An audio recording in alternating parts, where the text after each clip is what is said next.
Production and distribution of City Club forums on IdeaStream are made possible by the generous support of PNC and the Raskin Family Fund, with additional funding from Cleveland State University, Robert Conrad, and the Payne Fund.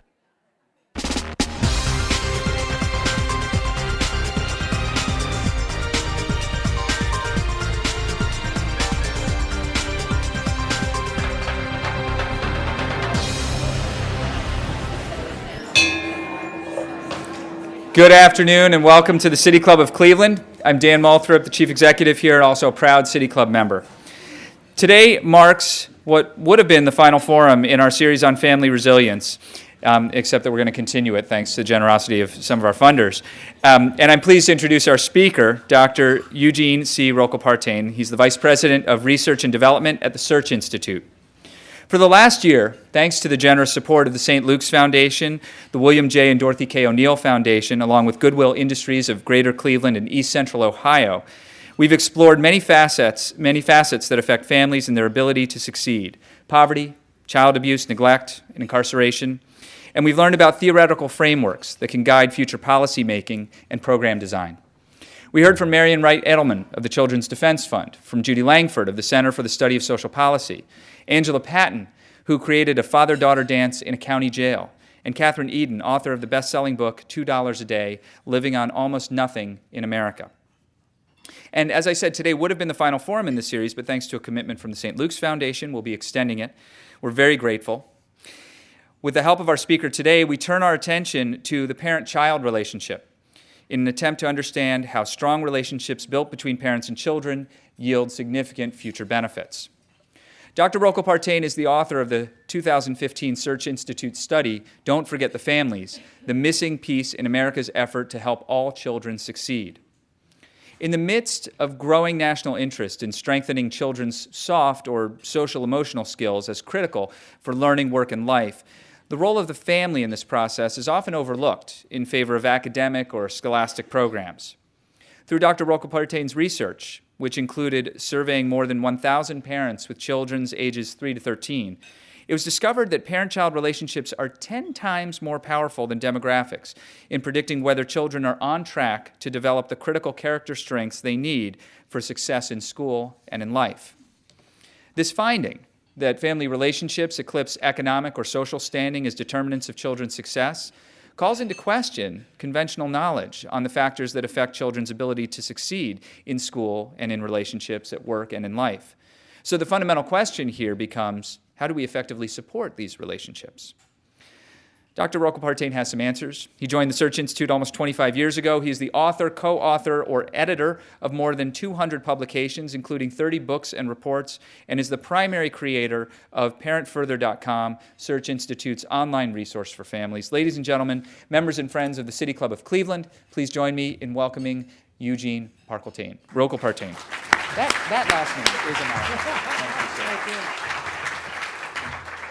Thank you, Dan. It's wonderful to be here. I will confess that my last name is my own fault. Everybody always asks about that. It was my wife's name and my name. We put it together, and we've been called Rumpelstiltskin, so I'll take anything. It's really great to be with you. I bring you greetings from Search Institute across the pond in Minneapolis. It's wonderful to be in Ohio and in Cleveland, where we have lots of friends and colleagues, and to be in conversation with you today. As a society, we really are not sure what to do about families, are we? We love our own, or maybe we're embarrassed by them. In leadership, policy, and think tank circles, we typically idealize families. We parade them around as evidence of our trustworthiness.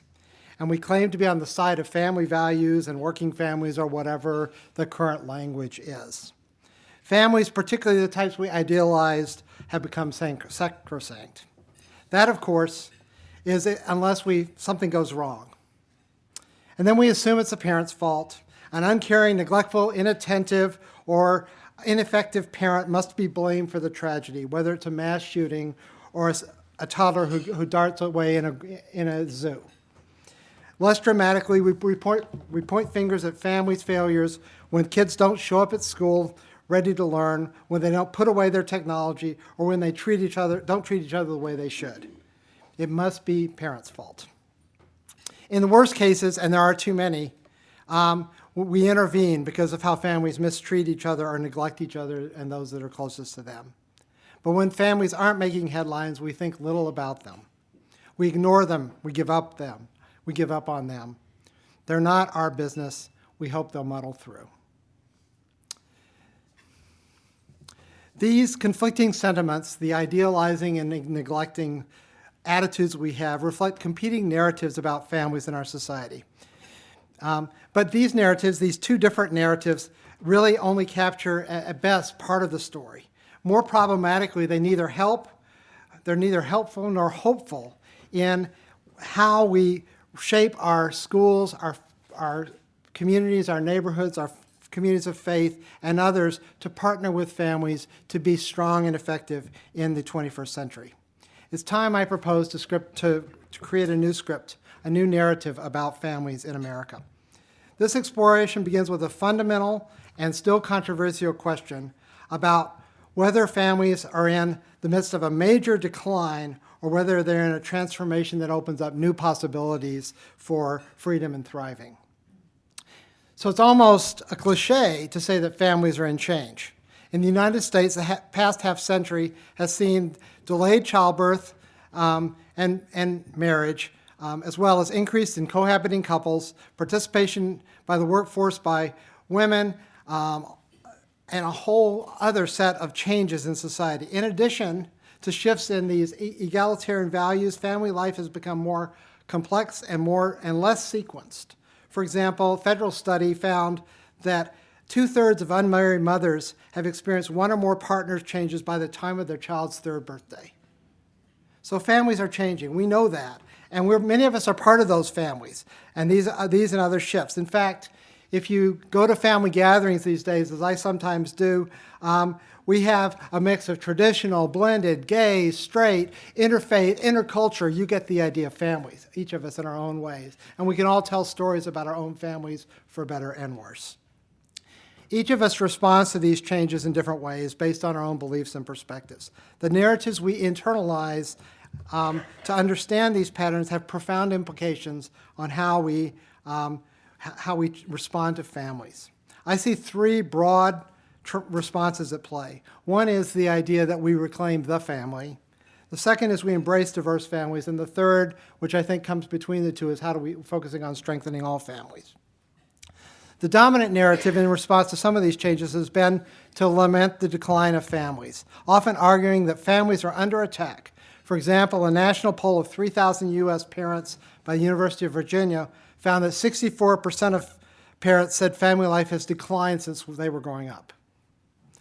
This narrative typically emphasizes the structure and composition of families, who is in them and who does what roles, and then advocates for a normative structure that believes that raising children, that it believes is best for raising children and for society. Families don't look like they used to look, and so from this perspective, deviations from the idealized family norm are stigmatized and even pathologized. This agenda then becomes to defend and reclaim the family based on structure and composition, resisting normalizing families who don't fit that definition. From my perspective, the empirical evidence challenges this narrative at best, at least, and there's a different narrative that has a different story about what actually happens around the well-being of family. A fascinating study was done by Vern Bengston at the University of Southern California, where he followed longitudinally families for 4 generations in Los Angeles from the 1970s into the 2000s.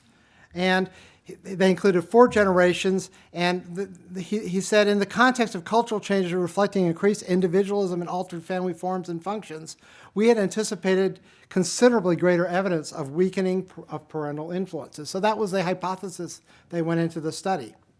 Yet what they actually found was that families find ways to do the functions that are important to them, even as they change and as the world around them changes. Bengston and his colleagues wrote, families still matter greatly, and families can and do tend to perform well those functions that are particularly relevant to the lives of their children, even in different social and historical contexts, household arrangements, and living arrangements. From my perspectives, seeking to reclaim a narrow definition of the family won't move us forward. Then there's a second narrative, which is the narrative of embracing the diversity of families, emphasis on plural, and seeing this diversity as strengthening society in the same way that biodiversity is essential for a strong ecology. Advocates of this model emphasize that the nuclear family has been idealized in the past 200 years in Western society, but it's not really the dominant form of family in history.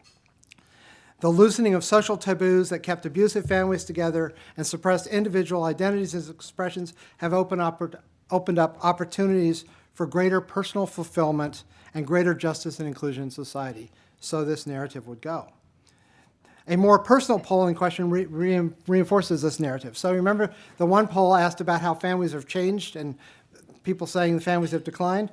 If in 2010, Pew Research Center asked about the same number of adults, 2,700, questions about their family, and they found that 8 out of 10 adults said their families now are as close or closer than the family in which they grew up. So you put those two in contrast. So from this perspective, if the family has declined, it must be other people's families. We're doing just fine, thank you. This perspective can lead to the none of your business or anything goes attitudes. We do our thing, you do yours, we're doing just fine. Between these two vantage points is a third narrative which I think is most productive. It embraces the diversity of families, but also recognizes the importance of stable, nurturing families for children in society. It focuses on strengthening all families because families matter for kids and communities. And we've already talked about that, and many of you are working on that. So I know I'm preaching to the choir. Thus, this narrative recognizes that families in all their diversity and complexity and challenge have responsibility to and potential to nurture each other, not only for their own benefit, but as a cornerstone of community and society. We have a shared stake in the well-being of children, and that matters for all of us. To be sure, many families across the socioeconomic spectrum are characterized by interactions and patterns and practices that are counterproductive at best or harmful at worst.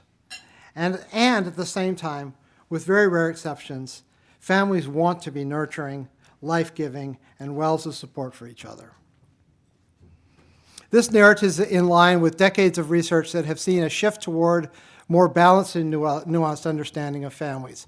Across the spectrum, families have both strengths and challenges, as is reflected on this research on family strengths and resilience, which you've been introduced to through this series.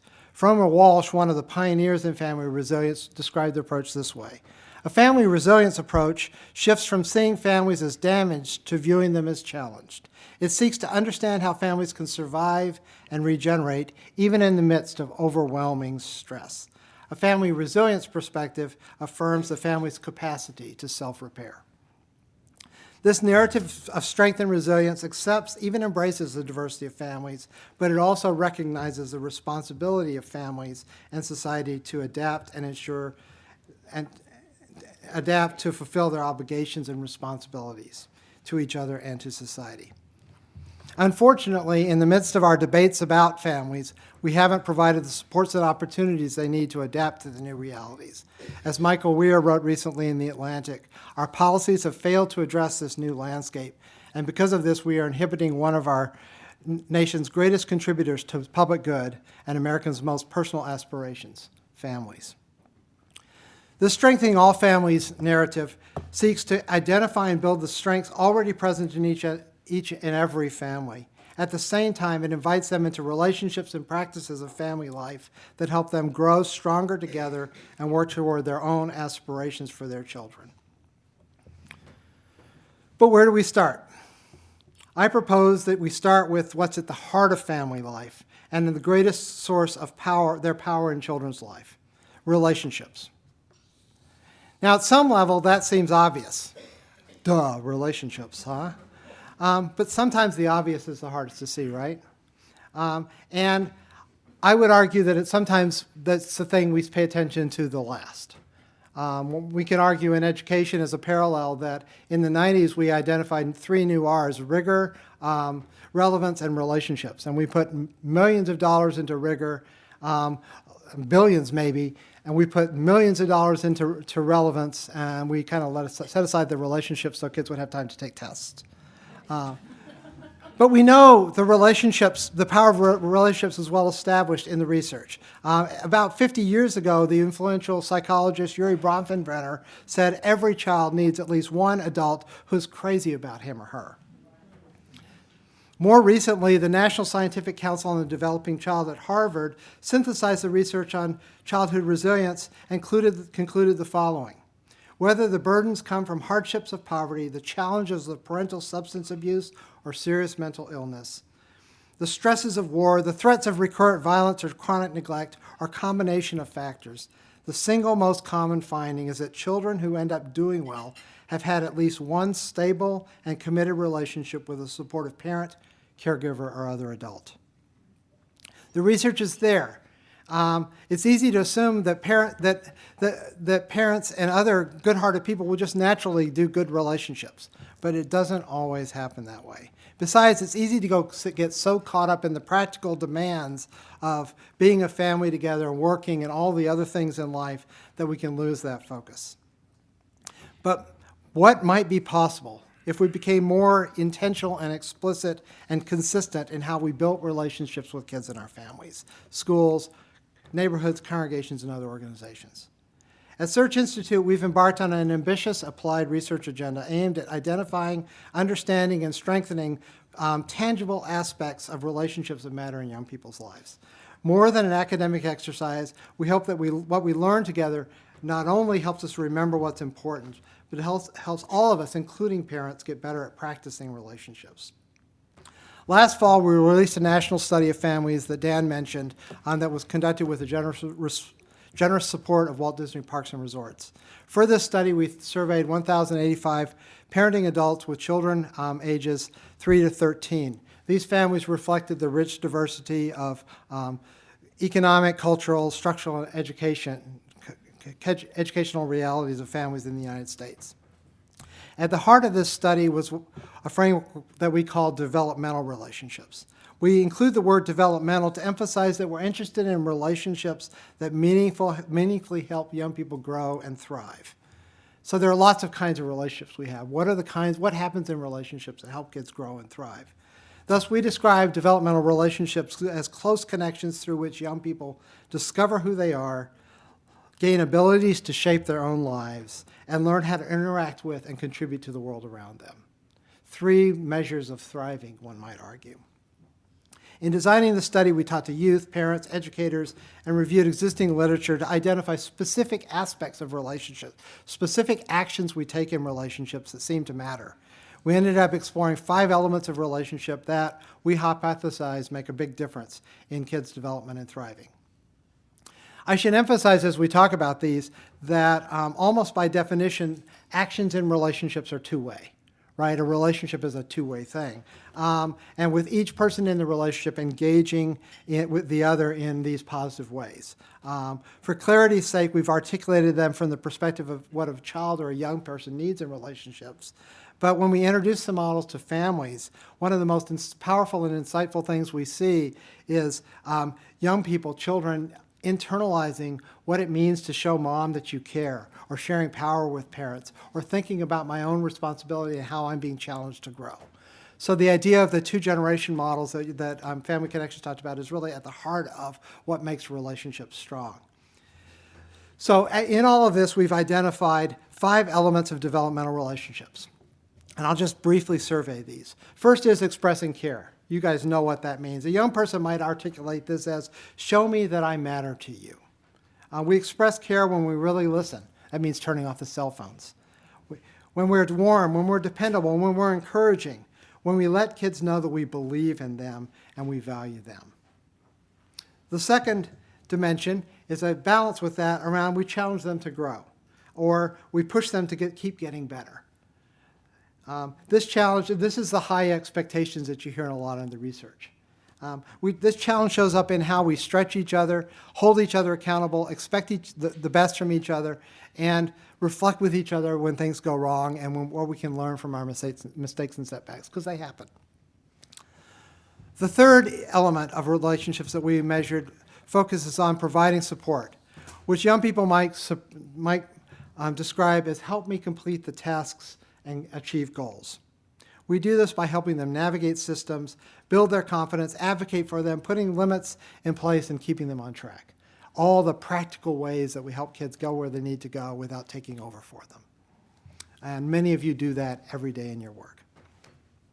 The fourth is sharing power. And this is, by the way, one of the most interesting categories in the whole framework.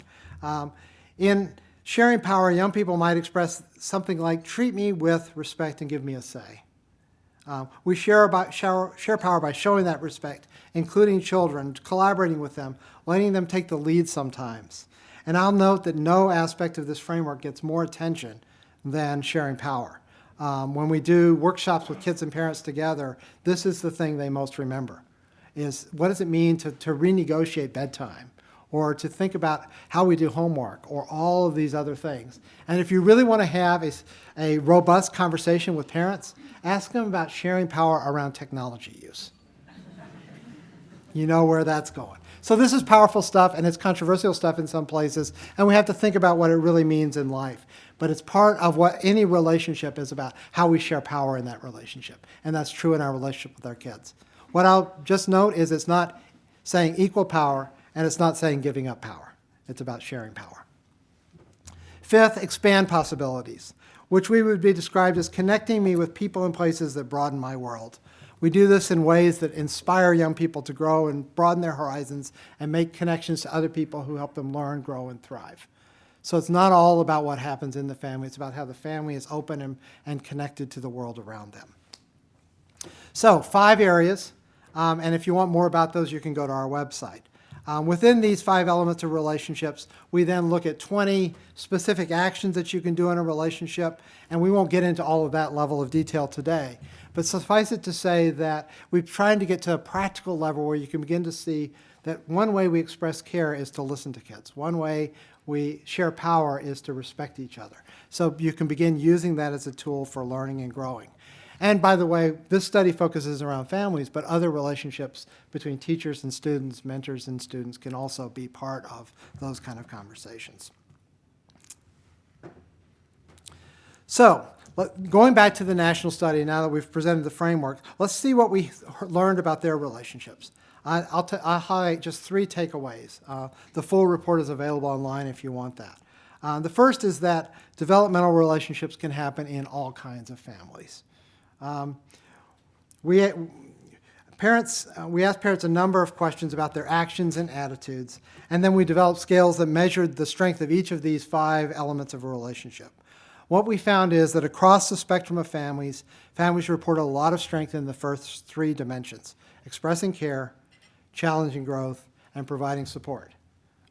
And that was true also in another survey when we asked young people about their relationship with their parents. So those same 3 come up stronger. At least 3 out of 4 families exhibited strength in each of these 3 elements of relationships. They were much less likely, though, to report strength in the last 2, sharing power and expanding possibilities.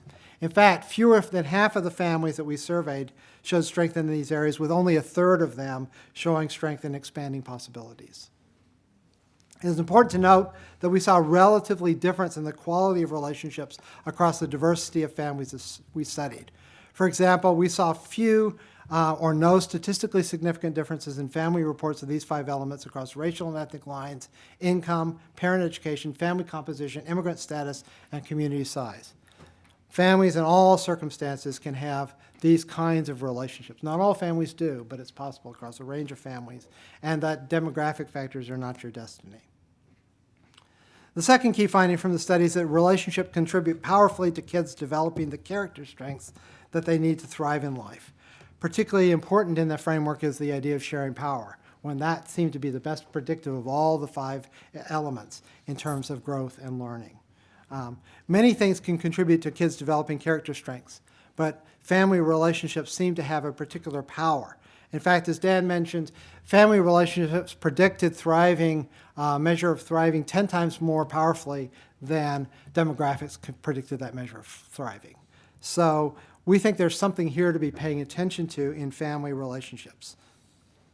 The third and final finding is that developmental relationships matter a great deal to help kids be resilient in the face of life's challenges.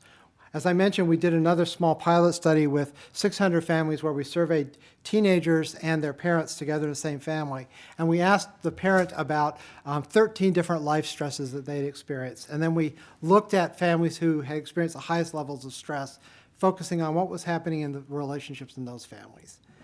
And what we found is that kids who were in high-stress families who had faced traumas were much more likely to be doing better if the relationships were strong compared to the families in similarly high-stress situations but didn't have the strong relationships.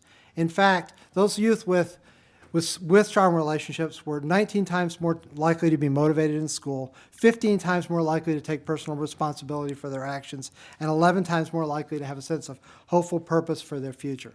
That's compared to kids in the same level of stressful environment, but who didn't have the same kind of family relationships.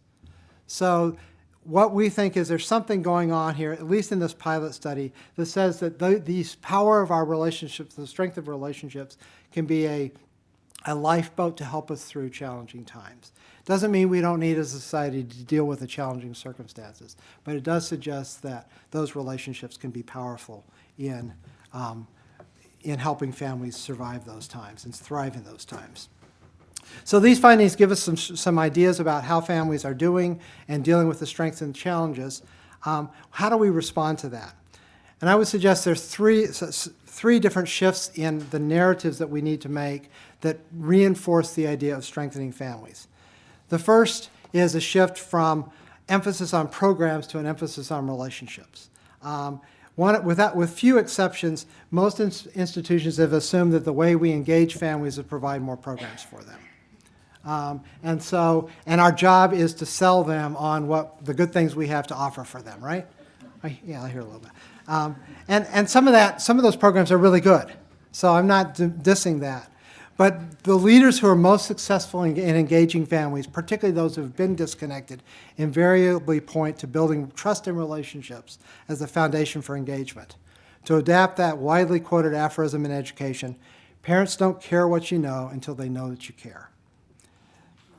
These relationships begin or are renewed or deepened by first listening to families, not to just get their feedback on our ideas, but to develop an empathetic, deep understanding of their lives, the challenges and priorities and hopes that they have, beyond the stereotypes and assumptions that we may have about them. These conversations may lead to some programmatic responses, but that would happen then within the context of trusting relationships. The second shift involves reframing what we do from serving families to empowering families. If we recognize the strength and capabilities of families, we begin to see families as epicenters for growth and learning across generations. We engage them as leaders and contributors in our communities, not just as consumers of services in our communities. As these insights emerge, our roles as professionals begin to change from being the expert holder of knowledge to facilitating the skills of shared action around the issues and concerns that families have in their communities. The third and final shift in our narrative will involve shifting from institution to community-centered engagement. Most organization-sponsored activities occur within the institution's walls. Too often, the assumption is that families primarily need to support what we do and the institutions we have. For example, schools need parents to help kids learn. That's completely true. But by itself, it misses the power and potential of what happens in homes and neighborhoods where kids and families live and spend most of their time. So what if the narrative shifted to emphasize what happens in families and communities? Here I borrow from Mark Warren and his colleagues at Harvard. They propose a community-based relational approach for family involvement in education. It emphasizes building relationships, strengthening leadership, and closing power and culture gaps between schools and the low-income communities they serve. There again is the notion of sharing power, right? That vision has tremendous potential, we think, in the long term for transforming the way we engage families. So I propose 3 shifts in the narratives about families to focus on their core strengths, their relationships. None of this is easy or straightforward. Frankly, we're not used to exerting a lot of energy in engaging families on relationships and in authentic ways. It takes time to build trust. But we need to do so, not just for the families, but for the young people and for the future of our society. Perhaps in the past, it wasn't this hard. Perhaps the priorities, schedules, and expectations of schools, neighborhoods, congregations, and communities were in sync back then, with each mutually reinforcing each other. Perhaps there were simpler times, or at least to a point, and for some people.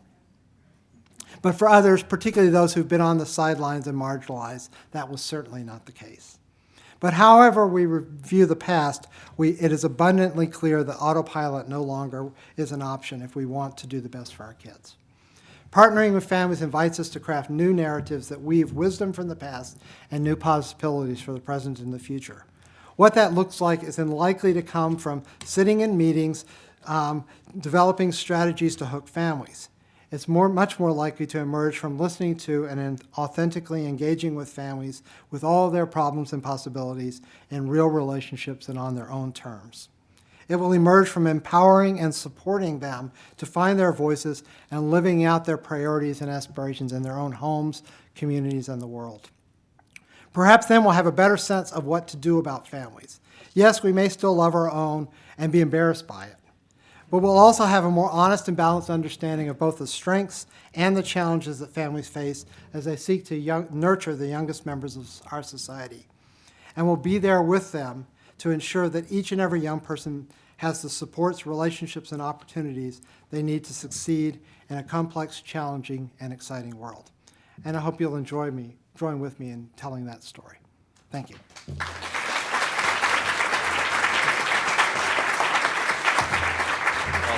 Thank you so much.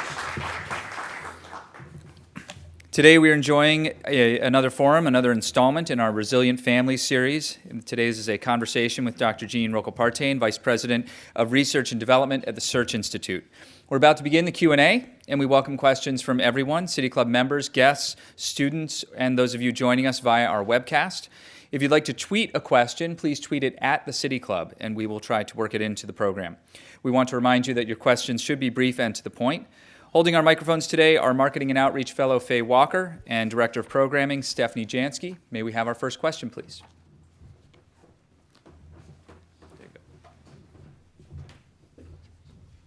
I have enormous sympathy with your perspective, but I have bumped into in recent years surprising number of instances when the street, the peer group, is found to be more consequential than the family in shaping character. Can you comment? Yes, so the dynamic of peer versus family and how all that plays out in kids' lives. I think it's peers are become incredibly important during adolescence particularly, and it's part of why we're looking at peer relationships as well in all this. So we're actually beginning to study how do we help young people shift to developing positive relationships. What I will say is that in general,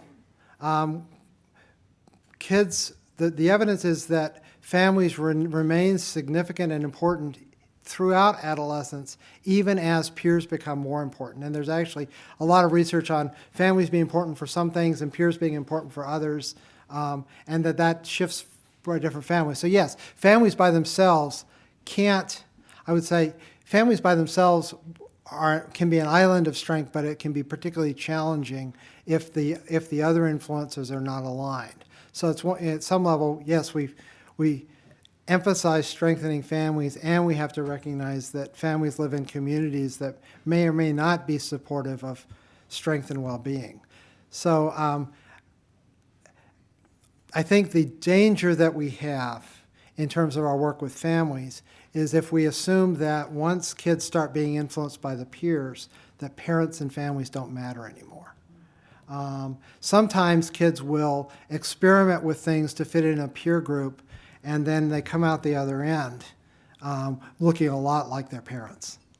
I think about that. I have two kids who are now young adults.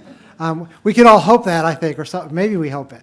But I have two kids who are young adults, and in both cases, their adolescents were, they were fine. I mean, don't get me wrong, but they struggled with some things, and they did some things that terrified us as parents, things start happening interestingly in their 20s sometimes. Not always, But so I would say, yeah, we have to pay attention to the web of relationships in kids' lives.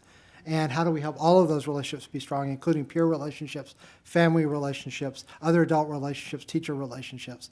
But I don't think we should cede power to peer groups just because the kids have to develop power, those peer relationships, to develop autonomy during adolescence. It's a fundamental developmental need, and that freaks us out as parents.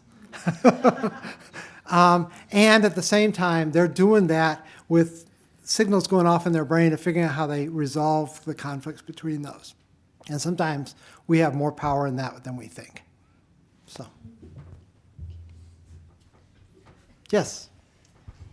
Excuse me if you've already spoken about my question, but you stated that 46% of the families you surveyed said that their family life has declined. Am I correct? It was another survey, but yes. Okay. And what does decline mean? I mean, I heard everything you spoke about, what makes strength in families, but when they defined declined, I didn't quite understand what that meant. Yeah, so let me clarify. That was a survey by University of Virginia that asked parents about whether family life in America has declined, and it was a general question. And so, yeah, they all said they had. And that's sort of the point. I think that is sort of an assumption in culture, that because it's changed, it's gotten worse. And I think that's part of what I'm trying to suggest we think critically about and look at the research that says, yes, it has changed, and there's also still lots of strength in the diversity of families. But we shouldn't idealize that either. So that's, yeah, thank you for noting that. But that was my understanding of their question in that survey. Yes? Yes, I have a question on families and faith. Mm-hmm. Did anything in your studies indicate any kind of correlation between a family's faith or religious convictions and how productive and functional they are? It wasn't a core research question for this study. I have, in other settings, have had a chance to look at that. And yes, there's a profound role that faith can play in families around creating a sense of norms and culture in the family and rituals and routines and values. And so it does play out. In this survey, we didn't have strong enough measures to dig deep in that. In other surveys, we found that families' religious commitments can be really a key part of family functioning. That said, there are families who are not religious who are also functioning well. So I don't want to sort of turn this into that debate. But yes, it plays a role, and we do writing about families and faith and the critical role of faith in shaping, because it's about shaping who we are as a family, our identity as a family, what we believe and value as a family. And that becomes a narrative that guides family life. Yeah. Good afternoon. Yes. So I heard two themes throughout your talk. One is about respect, both with regard to working with children and families. The other about empowerment, the sort of sharing power and the things you would have to do to enable someone to actually act on that power. Do you have any sense of or any models around the country where you've seen communities or organizations really use those themes to success? I think actually we've just this spring finished some work in 5 communities where we're introducing families with young adolescents to this model and having them dialogue about what it means in our family to look at this. And so I think the best I can do right now is to highlight some of that. So we bring, as kids enter middle school, which is a terrifying time for many families, and there's really very few supports for families at that age level. And so we bring youth and parents together and do some exploration of these different things and these different themes in these relationships. And that's really where it starts coming out, where frankly, by just giving families giving parents permission to struggle with this issue, to say, yeah, this is really hard. This is where these power plays become to happen in early adolescence. Lawrence Steinberg, one of the big family researchers, talks about how things happen in adolescence that where the kid doesn't clean up their room, and the parent's reaction is, oh no, they're never going to be responsible. They're just not, this is a sign to the road to ruin for these kids, right? And the kid's response was, I didn't want to clean my room. And so we get into these dynamics around power and respect and how different people see things that are based on where we are developmentally. Parents are in this place of, my job is to set kids up for success for life. And if they don't clean their room, they must not be hidden there. And kids are like, I want to go hang out with my friends. So it's about unpacking and listening to each other, and letting kids have a voice. And for some families, that's really hard. I remember one mom we worked with who had a really hard life and is terrified of what's going to happen to her daughter. And the way she's chosen to respond to that is by clamping down and doing everything she can do to control her daughter. And her daughter is completely freaking out. And she knows her mom loves her, but she hates how her mom's treating her. And so through the course of these 6 weeks, this mom and the daughter are trying to figure out how we do it. And the daughter saying finally, gee, I need to show my mom I care. I didn't know I needed to do that. She's my mom. So I think it's really about inviting families into space to struggle with these things. The other thing I would say about sharing power, just because it's a really favorite theme, is we always assume that we share power with kids around the sort of the little stuff, which color shoes they're going to wear today. And that's a good place to start. But I was really taken by an article on palliative care for children with cancer. And the researchers did a collaborative decision-making process in families where they invited the kids to be who are being treated for cancer to be involved in the treatment decisions. And what they found was that when kids and parents were working together on treatment decisions, a shared decision-making model, collaborative decision-making, the treatment efficacy was higher.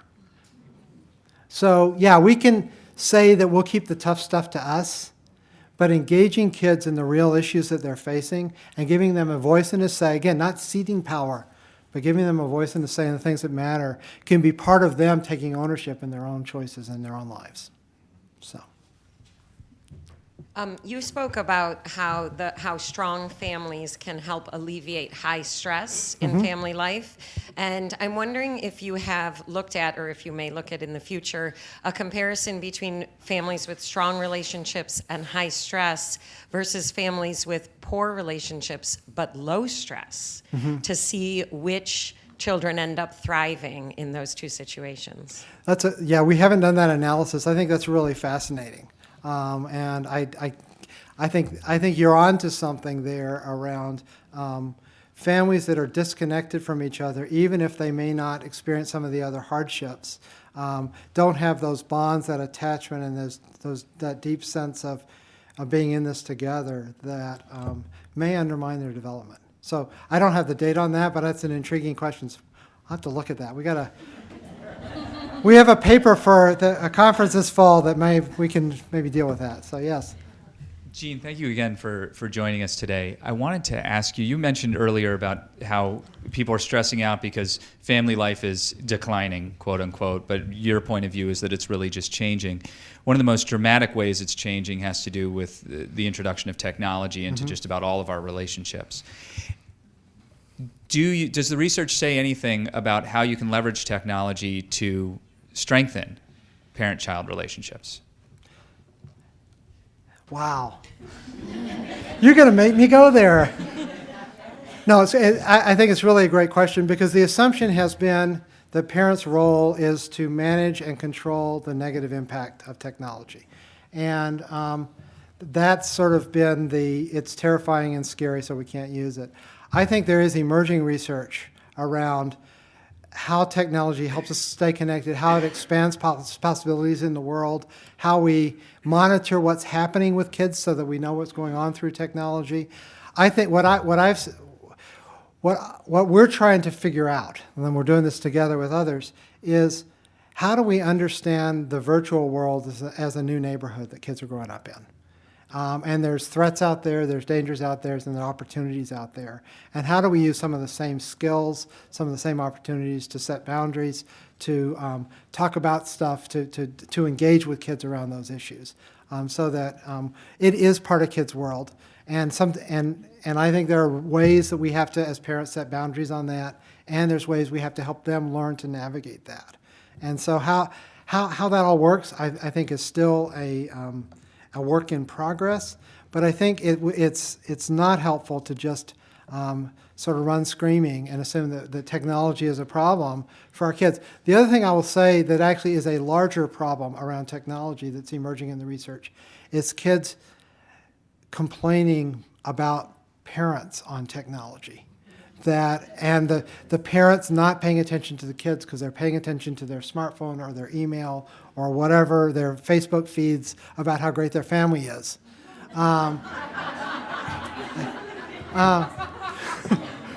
So I think that this is not, I think the original conversations were about managing kids' technology. I think we need to have another conversation about parents being present with their kids and letting go of the technology that's distracting them as well. So I don't know if that fully answered your question. Yeah. You got there. It's a big one. It is the most common question we hear when we talk to parents about this. Yes? Any suggestions for organizations, school districts, and nonprofits on just sustainability?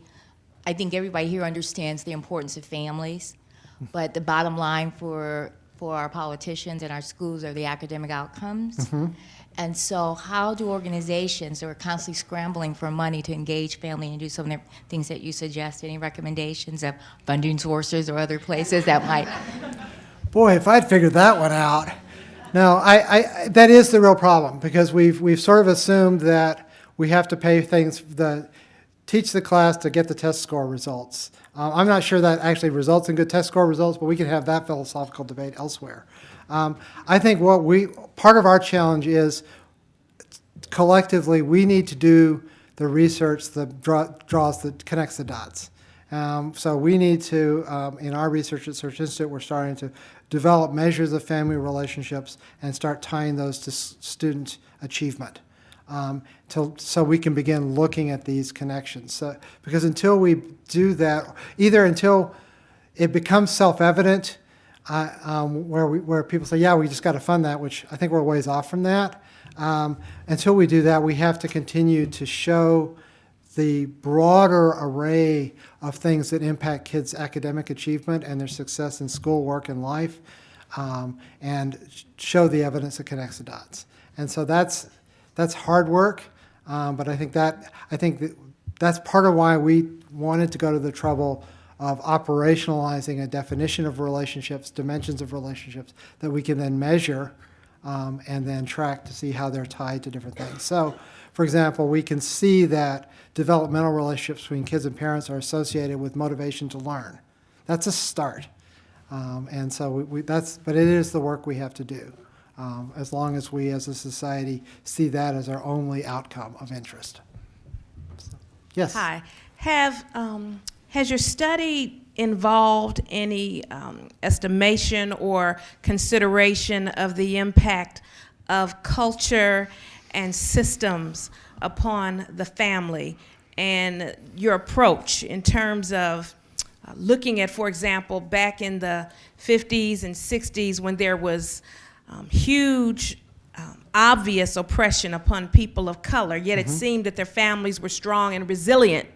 Yet in this day and age, we are seeing almost what appears to be a collapse of our families. And so I'm wondering if your research in any way engages a discussion about what has happened. Why are families falling apart, particularly in the African American community? Yeah, it's a really important question, and we haven't. This study wasn't able to get it at a level of depth. What we do know is that economic strain and lack of access to fundamental services undermines family strengths. And so when families are chronically dealing with the lack of access to resources and opportunities, that it makes it hard to do relationships. So there may be something going on with that chronic pattern. We also know from research by folks like Robert Putnam that families who are, kids who grow up in families that are really poor, for example, tend to have to have much less access to the social capital they need to sort of get on their feet. And so, for example, his study found where he looked at young adults who were looking back on whether they had any mentors in their lives during their teenage years. 2/3 of higher income kids said yes, they did. 2/3 of low income kids said no, they didn't. And so there are some deep inequalities and structural barriers that undermine families' abilities to be strong. And what we're trying to say is but there's potential for strength in the midst of those challenges as well. So there's a dance there. I think the other thing we need to do is to invite families to tell their story of strength, even in the midst of the challenges they're facing. Because even as families may not show evidence of a lot of strength, sometimes there's that one thing that can be that pull them forward and invite them into trying some new things. So finding and tapping and celebrating the strengths, even in the midst of a lot of turbulence or even dysfunction, can sometimes be part of what draws them out and moves them forward. But that's looking at the family level. I think thinking systemically in communities about what does it mean to isolate communities economically and all of that other structural stuff, institutional racism and those things, I think those are a wider set of issues. What's fun, I will say, is in one of our communities, we brought together the middle class families of the community and those who are working in the meatpacking plants, Latino and white and African American, and dialoguing around their around these relationships. And one of the parents said, and I can almost get the quote right, is, I don't understand your words, but I understand you. As you understand that these are things, these strengths in families, these kind of relationships are things that we're working on almost regardless of our circumstances.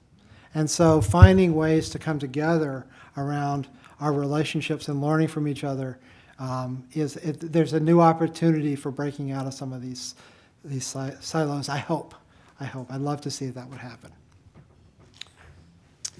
Hi, thank you Hi. very much for your talk and for the research. I've been a fan of the Search Institute for many years. We were saying that Great. at our table. So I'm curious about the third factor that you mentioned on providing support because of the dialogue in the media that so often criticizes parents for offering too much support. Mm-hmm. So I thought it'd be interesting to hear what you have to say about helicopter parenting and Yes. kind of that conversation about, when should parents be part of that and when should they back off? Yeah. Yes, it's one of my pet peeves, so thank you. So there are helicopter parents, but I think, again, that's used as an excuse to have parents stay out of kids' business, particularly at the college level. So I guess I would push back on that narrative, and I would suggest to parents, you need to rethink your involvement in some cases, because this comes back to the sharing power. If parents are taking over and not sharing power and trying to run kids' lives, it's not helping kids grow up. If parents are engaged and supporting kids and helping kids problem solve and learn and work the system, that's a different deal. One of our sons had some significant challenges he was dealing with, and it took my wife, she was more accessible than I was, to be a strong advocate so he could get what he needed. And that was critical for him at that time. Some people would say she might have been a helicopter parent in those circumstances. But the challenge is the system wasn't working for him. And so I guess I want to push back on that as sort of once kids are teenagers, we're going to let them cede from their responsibility as parents because that makes them look like helicopter parents, and have them think through what does your kid need from you now? What kind of support do they need from you when you go away to college? What kind of support do they need from you in high school? Not to say they don't need you anymore, and if you're involved, you must be a helicopter parent. So I don't know if that answers, that may just stir up a whole other can of worms. But for me, it's about, I think one of our challenges in parenting in adolescence is kids are ready to turn to their peers. That's where the fun is. And parents are being told over and over, you don't matter anymore, other things matter, you're a helicopter. And so, and kids don't need us to drive them around as much. So we get out of their business. And I don't think that's good for kids. So finding the right way to do that is, I think, the dialogue we need to have about that. So, yeah. Great. Great, thank you. Thank you, Dan. Excellent, really excellent. Today at the City Club, we have been enjoying a forum with Dr. Eugene C. Roehlkepartain, Vice President of Research and Development at the Search Institute. Today's forum is part of the Resilient Families series sponsored by generous grants from the William J. and Dorothy K. O'Neill Foundation and the St. Luke's Foundation, along with Goodwill Industries of Greater Cleveland and East Central Ohio. We appreciate your ongoing support. Our community partner for today's forum was the Family Connections of Northeast Ohio, and our hospitality partner is the Metropolitan at the 9 Hotel. Additionally, we welcome guests at a table hosted by Cuyahoga Community College. Thank you all so much for being here today. That brings us to the end of our forum. Thank you very much, Gene. Thank you, ladies and gentlemen. Our forum is now adjourned.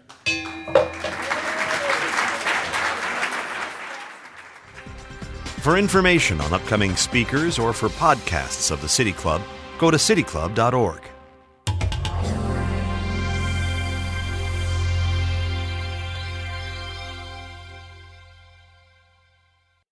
Production and distribution of City Club forums on IdeaStream are made possible by the generous support of PNC and the Raskin Family Fund, with additional funding from Cleveland State University, Robert Conrad, and the Payne Fund.